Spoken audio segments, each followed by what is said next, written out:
વલસાડમાં ભાજપનો વધુ એક ભ્રષ્ટાચાર સામે આવ્યો. નવી બની રહેલી પાણીની ટાંકીનો સ્લેબ તૂટી પડ્યો. વલસાડમાં ઠેર ઠેર થઈ રહેલા વિકાસના કામોમાં ભ્રષ્ટાચાર થઈ રહ્યો છે, જેનો જીવતો જાગતો દાખલો આજે ફરી પ્રકાશમાં આવ્યો છે. જેમાં વલસાડના કલ્યાણબાગ નજીક બની રહેલી પાણીની ટાંકીનો સ્લેબ આજે સવારે એકાએક તૂટી પડતા ભાર અફરાતફરી સર્જાઈ હતી. વલસાડ જેવા શહેરમાં ભાગ્યે જ વિકાસના કામો થાય છે, અને તેમાં પણ ભ્રષ્ટાચારને બી કામની ગુણવત્તા જાળવવાતી નથી, જેને લઈને બ્રિજ, પાણીની ટાંકી સહિત રસ્તાઓની કામગીરીમાં વેઠ ઉતારવામાં આવે છે. અને ચાલુ કામગીરી દરમિયાન આવા બનાવો બનતા હોય તો વિચારો આવનાર દિવસો શું પરિસ્થિતિ રહેશે.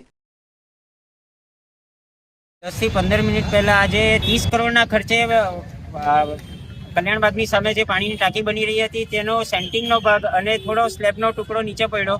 એટલે મારે આ સરકારને પૂછવું છે કે 30 કરોડના આટલા બધી મોટી રકમે જો આ પાણીની ટાંકી બનાવી રહ્યા હોય તો આની ક્વોલિટી ક્યાં છે? અને તમે અવનવાર જોતા આવો છો કે અહીંના જે સ્થાનિક મજૂરો જે કામ કરે છે તે પણ સેફટીનો કોઈ ઉપયોગ કરતા નથી. 3-4 વાર વિડીયો સોશિયલ મીડિયામાં પણ વાયરલ થયા છે. એટલે સેફટી નામની કોઈ પણ વસ્તુ આમાં વાપરવામાં નથી આવતી. અને આ કલ્યાણબાગ એટલે વલસાડનો સૌથી બિઝીએસ્ટ રોડ કહેવાય છે. જો આ સ્લેબ કોઈના પર પડતે અને કોઈ જાનહાની થતે તો આના માટે કોણ જવાબદાર છે?